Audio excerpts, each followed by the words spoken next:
America के हवाई हमलों पर हूती विद्रोहियों ने जवाबी कार्रवाई की चेतावनी दी। यमन में हूती विद्रोहियों के ठिकानों पर हुए अमेरिकी हमलों पर हूती विद्रोहियों ने प्रतिक्रिया दी है और कहा है कि वो अमेरिका के खिलाफ जवाबी कार्रवाई करेंगे। शनिवार को अमेरिका की तरफ से किए गए हवाई हमलों में यमन में 30 लोगों की मौत हुई है। हूती विद्रोहियों के प्रवक्ता मोहम्मद अल बुखायती ने बीबीसी से कहा, जब भी मुमकिन होगा अमेरिकी ठिकानों पर हमला किया जाएगा। इससे पहले अमेरिकी राष्ट्रपति डोनाल्ड ट्रंप ने कहा था कि अमेरिका ने यमन में हूती विद्रोहियों पर निर्णायक और शक्तिशाली हवाई हमले शुरू किए हैं। ट्रंप ने क्या कहा था? डोनाल्ड ट्रंप ने हूती विद्रोहियों के खिलाफ सीधी कार्रवाई के लिए लाल सागर में जहाजों पर हूती विद्रोहियों के हमलों को वजह बताया। ट्रंप ने अपने सोशल प्लेटफॉर्म ट्रुथ सोशल पर लिखा, ईरान से आर्थिक समर्थन पाने वाले हूतियों ने अमेरिकी विमानों पर मिसाइलें दागी हैं और हमारे सैनिकों और सहयोगियों को निशाना बनाया है।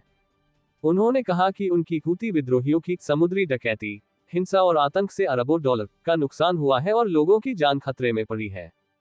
वहीं अमेरिका के विदेश मंत्री मार्को रूबियो ने कहा है कि हूती विद्रोहियों पर हमले तब जारी रहेंगे जब तक इंटरनेशनल शिपिंग पर हमले करने की उनकी क्षमता खत्म नहीं हो जाती।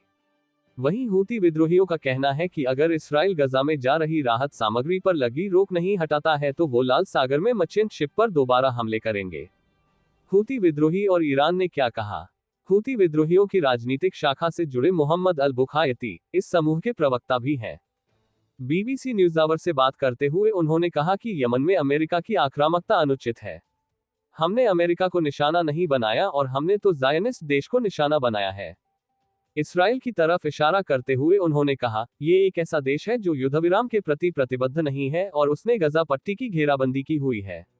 हमें लगता है कि ट्रंप की गैर जिम्मेदाराना कदमों के कारण यहां तनाव और बढ़ सकता है। इस मामले में ईरान की भी प्रतिक्रिया आई है। ईरान के कहा है कि यमन में हूती विद्रोहियों की कार्रवाई के लिए उसे जिम्मेदार न ठहराया जाए। ईरान के रिवोल्यूशनरी गार्ड के चीफ हुसैन सलामी ने चेतावनी देते हुए कहा कि अगर राष्ट्रपति ट्रंप यमन में हूती विद्रोहियों की कार्रवाई के लिए ईरान को जिम्मेदार ठहराते हैं तो उन्हें इसका खामियाजा भुगतना होगा। उन्होंने कहा, ईरान जंग का समर्थन नहीं करता है, लेकिन अगर कोई खतरा पैदा कर रहा है तो फिर उसे जवाब के लिए भी तैयार रहना है। अंसार अल्लाह यमन का प्रतिनिधित्व करते हैं और वो अपने रणनीतिक और संचालन के फैसले स्वयं लेते हैं। देखे गए धुएं के गुबार। हूती विद्रोहियों ने गजा में इसराइल हमास युद्ध के जवाब में जहाजों को निशाना बनाना शुरू किया था। हूती विद्रोहियों ने कहा है कि उसके सैन्य बल अमेरिकी हमलों का जवाब देंगे। हूतियों ने शनिवार शाम को सना और उत्तरी प्रांत सादा में सिलसिलेवार धमाकों की सूचना दी। ये सऊदी अरब की सीमा पर हूती विद्रोहियों का मजबूत ठिकाना है। ईरान समर्थित यह विद्रोही समूह इसराइल को अपना दुश्मन मानता है। इसका सना और यमन के उत्तर पश्चिमी हिस्से पर नियंत्रण है, लेकिन यह अंतर्राष्ट्रीय स्तर पर मान्यता प्राप्त सरकार नहीं है। कई तस्वीरों में सना हवाई अड्डे के क्षेत्र में काले धुएं का गुबार दिखाई दे रहा है, जिसमें एक सैन्य ठिकाना भी शामिल है। हालांकि इन तस्वीरों की पुष्टि नहीं हो पाई है। एक बयान में हूती विद्रोहियों ने यमन की राजधानी सना में आवासीय क्षेत्रों को निशाना बनाकर किए गए शैतानी आक्रमण के लिए अमेरिका और ब्रिटेन को जिम्मेदार ठहराया है। हालांकि यह तय है कि ब्रिटेन ने हूती ठिकानों के खिलाफ शनिवार के अमेरिकी हमलों में भाग नहीं लिया था, लेकिन उसने अमेरिका के लिए नियमित ईंधन भरने में मदद की। नवंबर 2023 से हूती विद्रोहियों ने लाल सागर और अदन की खाड़ी में दर्जनों व्यापारिक जहाजों को मिसाइलों, ड्रोन और छोटी नावों से निशाना बनाया है। उन्होंने 2 जहाजों को डुबो दिया है, एक जहाज को जब्त कर लिया है और चालक दल के 4 सदस्यों को मार डाला है। हूती विद्रोहियों की वजह से माल ढुलाई की लागत बढ़ी है।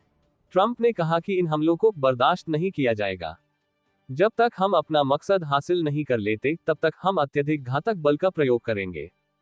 हूती विद्रोहियों ने कहा है कि वो गजा में इसराइल और हमास के बीच युद्ध में फलस्तीनियों के समर्थन में काम कर रहे हैं। उन्होंने अक्सर ऐसे झूठे दावे किए हैं कि वो केवल इसराइल, अमेरिका या ब्रिटेन से जुड़े जहाजों को ही निशाना बना रहे हैं। 1 साल से अधिक समय से लाल सागर और अदन की खाड़ी में व्यापारिक जहाजों की सुरक्षा के लिए पश्चिमी युद्धपोतों की तैनाती या हूती सैन्य ठिकानों पर अमेरिका और ब्रिटेन के कई हवाई हमलों के बाद भी हूती विचलित नहीं हुए हैं। इसराइल ने जुलाई से लेकर अब तक हूती विद्रोहियों के खिलाफ हवाई हमले भी किए हैं। इसराइल का दावा है कि ये हमले यमन से उनके देश पर किए गए 400 मिसाइल और ड्रोन हमलों के जवाब में किए गए, जिनमें से ज्यादातर को नाकाम कर दिया गया।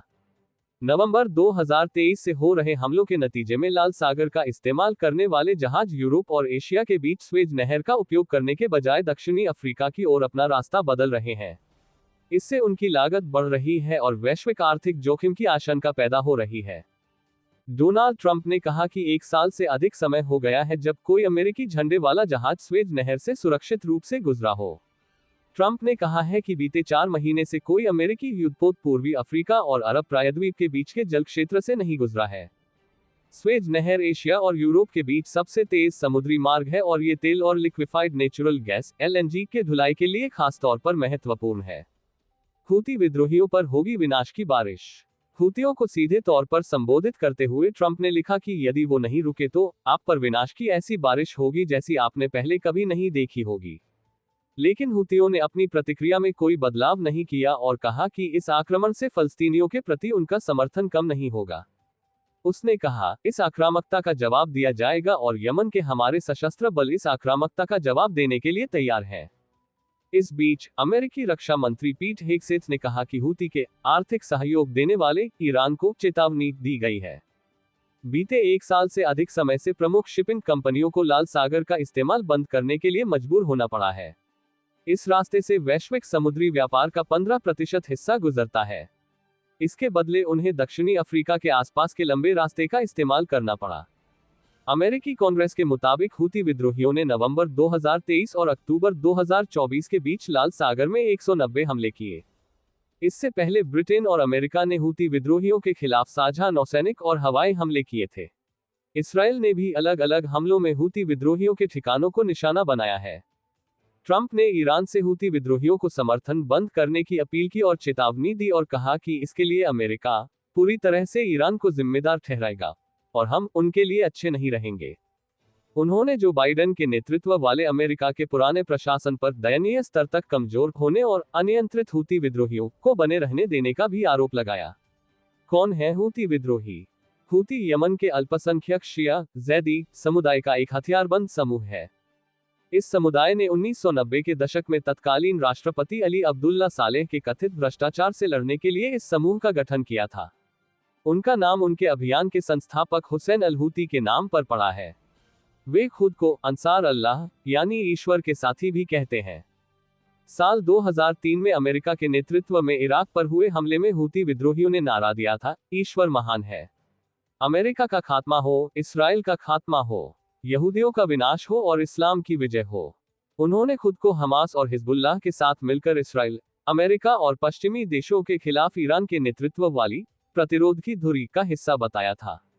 हूती विद्रोही लेबनान के सशस्त्र शिया समूह हिजबुल्लाह के मॉडल से प्रेरणा लेते हैं। हूती खुद को ईरान का सहयोगी भी बताते हैं क्योंकि उनका साझा दुश्मन सऊदी अरब है। शक जताया जाता है कि हूती विद्रोहियों को ईरान हथियार भी दे रहा है। अमेरिका और सऊदी अरब का कहना है कि ईरान ने हूती विद्रोहियों को बैलिस्टिक मिसाइलों से लैस किया था, जिनका इस्तेमाल 2017 में सऊदी अरब की राजधानी रियाद पर हमले के लिए किया गया था। इन मिसाइलों को हवा में ही मार गिराया गया था। सऊदी अरब ने ईरान पर हूती विद्रोहियों को क्रूज मिसाइल और ड्रोन देने का भी आरोप लगाया है, जिन्हें 2019 में सऊदी अरब के तेल कारखानों पर हमले के लिए इस्तेमाल किया गया था। हूती विद्रोही सऊदी अरब पर कम रेंज वाली हजारों मिसाइल दाग चुके हैं और उन्होंने यूएई को भी निशाना बनाया है।